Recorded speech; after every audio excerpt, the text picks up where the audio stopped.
परिवारों का टूटना बाजार के हित में है। जब परिवार बिखरते हैं तो बाजार फलता फूलता है।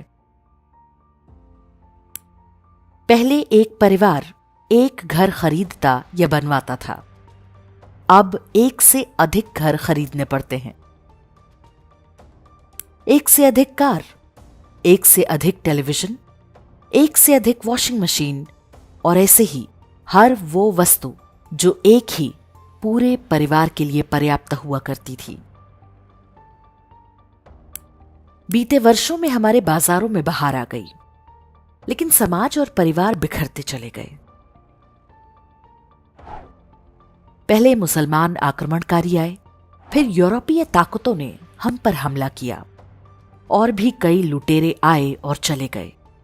लेकिन एक चीज जिसे वे छू तक नहीं पाए वो थी भारत की संयुक्त परिवार व्यवस्था।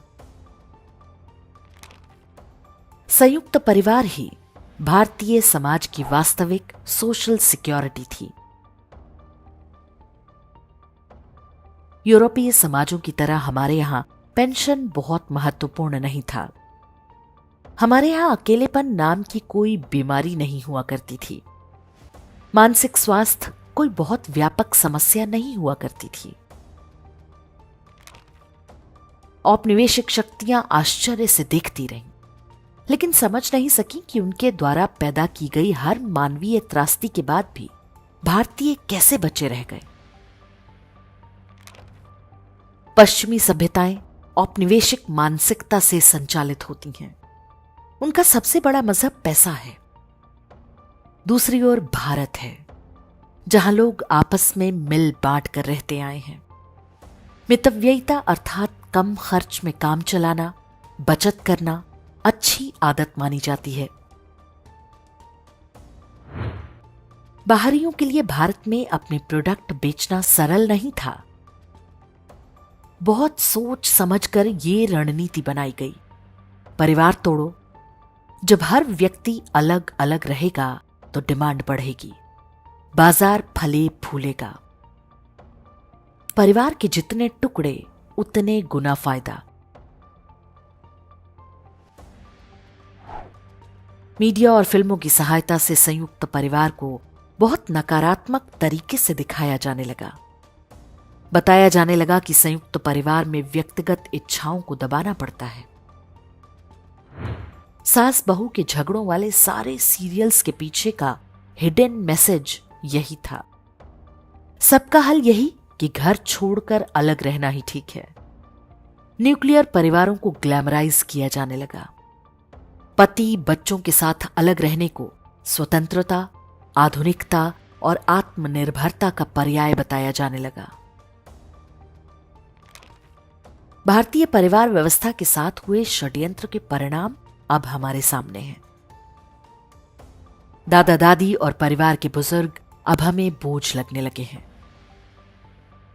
हमारे बच्चे अब पूरी तरह से अकेले हैं, मोबाइल फोन में खोए हुए। अकेलापन एक बीमारी बन चुका है जिसके लिए दवाई लेनी पड़ती है। रिश्तेदार अब निरर्थक होते जा रहे हैं।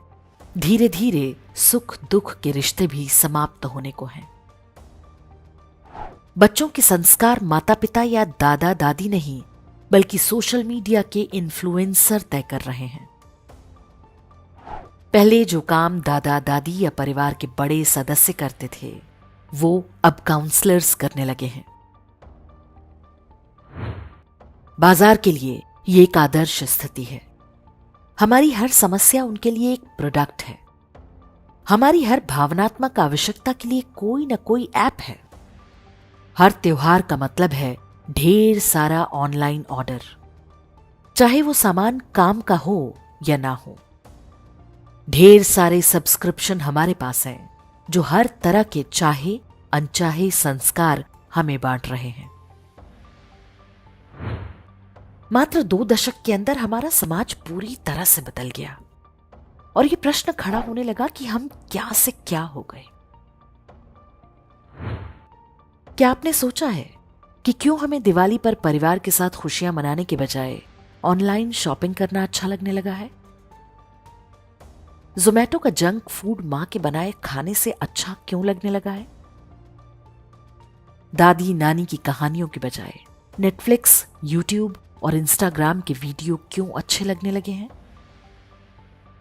यदि आप इस समस्या को देख पा रहे हैं तो इसका हल भी आपके लिए संभव है। संयुक्त परिवार को अपनी संपत्ति समझें, बोझ नहीं। बच्चों को धर्म और परिवार के संस्कारों से जोड़ें, ना कि उन्हें भावी उपभोक्ता बनाएं।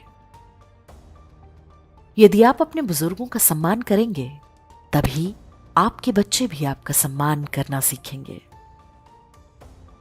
दादा दादी किसी भी परिवार का अनिवार्य हिस्सा होने चाहिए। स्मरण रहे, बच्चों को सबसे अच्छे संस्कार माता पिता से नहीं, बल्कि उनके दादा दादी से मिलते हैं।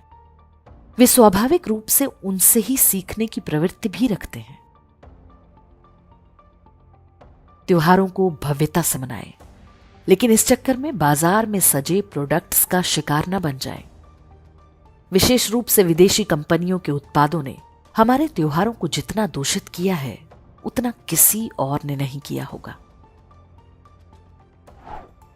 पश्चिमी ताकतों ने अपने धंधे के लिए भारतीय परिवारों को तोड़ा और हमने आधुनिक बनने के लिए अपना अस्तित्व उनके हाथों में गिरवी रख दिया। अब समय आ गया है कि हम रुकें, सोचें और अपने संस्कारों को फिर से अपनाएं। अन्यथा अगली पीढ़ी को संयुक्त परिवार का अर्थ समझाना भी कठिन हो जाएगा।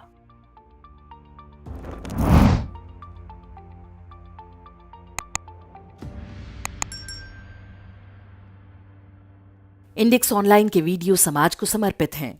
आप इनको डाउनलोड करके जैसे चाहे वैसे प्रयोग कर सकते हैं। चाहे तो आप हमारे टेलीग्राम चैनल से जुड़ सकते हैं। वहां सारे नए पुराने वीडियो आपको मिल जाएंगे। हमारे सोशल मीडिया लिंक हर वीडियो के डिस्क्रिप्शन में होते हैं। हमारा एकमात्र उद्देश्य हिंदू समाज को जागृत और एकजुट करना है। इसमें सहभागी बने। धन्यवाद।